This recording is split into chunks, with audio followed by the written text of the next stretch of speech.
بسم اللہ الرحمن الرحیم، شروع اللہ کے نام سے جو بڑا مہربان اور نہایت رحم والا ہے۔ باب نمبر 17، دعائے نبوی۔ اے اللہ اسے قرآن کا علم دے۔ حدیث نمبر 75، حضرت ابن عباس رضی اللہ عنہ سے روایت ہے، انہوں نے کہا مجھے ایک مرتبہ رسول اللہ صلی اللہ علیہ وآلہ وسلم نے اپنے سینے سے لگایا اور دعا دی، اے اللہ اسے اپنی کتاب کا علم عطا فرما۔ باب نمبر 18، نابالغ لڑکے کا کس عمر میں سماع حدیث درست ہے۔ حدیث نمبر 76، حضرت ابن عباس رضی اللہ عنہ سے روایت ہے، انہوں نے فرمایا میں ایک دن گدی پر سوار ہو کر آیا، اس وقت میں قریب البلوغ تھا اور رسول اللہ صلی اللہ علیہ وآلہ وسلم منی میں کسی دیوار کو سامنے کیے بغیر نماز پڑھا رہے تھے۔ میں ایک صف کے آگے سے گزرا اور گدی کو چرنے کے لیے چھوڑ دیا اور خود صف میں شامل ہو گیا، مجھ پر کسی نے اعتراض نہیں کیا۔ حدیث نمبر 77، حضرت محمود بن ربیعہ رضی اللہ عنہ سے روایت ہے، انہوں نے فرمایا مجھے اب تک نبی صلی اللہ علیہ وآلہ وسلم کی ایک کلی یاد ہے جو آپ نے ایک ڈول سے پانی لے کر میرے چہرے پر کی تھی، اس وقت میں 5 برس کا تھا۔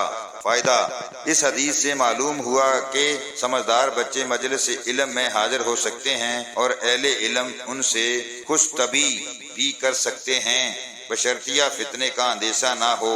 نیز یہ بھی معلوم ہوا کہ لعاب ذہن ناپاک نہیں ہے۔ باب نمبر 19، اصول علم کے لیے سفر کرنا۔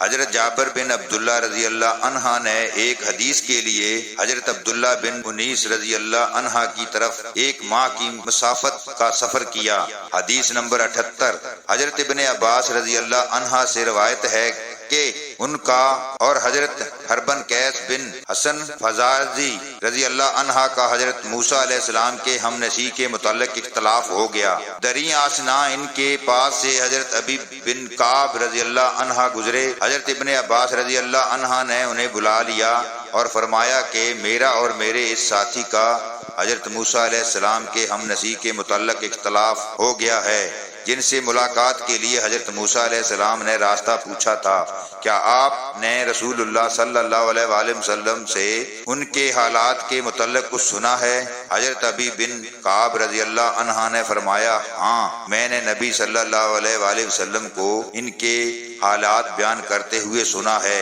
آپ فرماتے تھے ایک مرتبہ موسیٰ علیہ السلام بنی اسرائیل کی ایک جماعت میں تھے، اچانک ایک آدمی آیا اور کہنے لگا کیا آپ کسی کو اپنے سے زیادہ عالم جانتے ہیں؟ حضرت موسیٰ علیہ السلام نے فرمایا نہیں۔ تب اللہ تعالیٰ نے حضرت موسیٰ علیہ السلام پر وحی نازل فرمائی، کیوں نہیں ہمارا بندہ خضر آپ سے زیادہ عالم ہے۔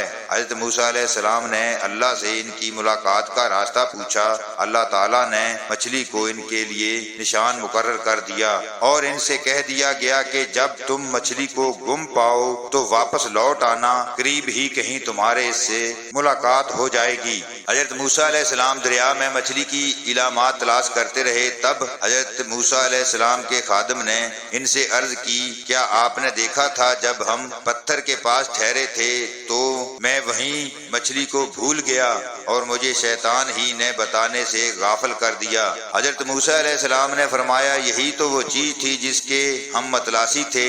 چنانچہ وہ دونوں اپنے نقش ہائے قدم تلاش کرتے ہوئے ان پر واپس ہوئے تو وہاں حضرت خضر سے ملاقات ہو گئی۔ پھر آگے ان کا قصہ وہی ہے جو اللہ تعالیٰ نے اپنی کتاب میں بیان فرمایا ہے۔ اللہ تعالیٰ ہم سب کو دین کو صحیح معنوں میں سمجھنے کی توفیق عطا فرمائے، آمین ثم آمین۔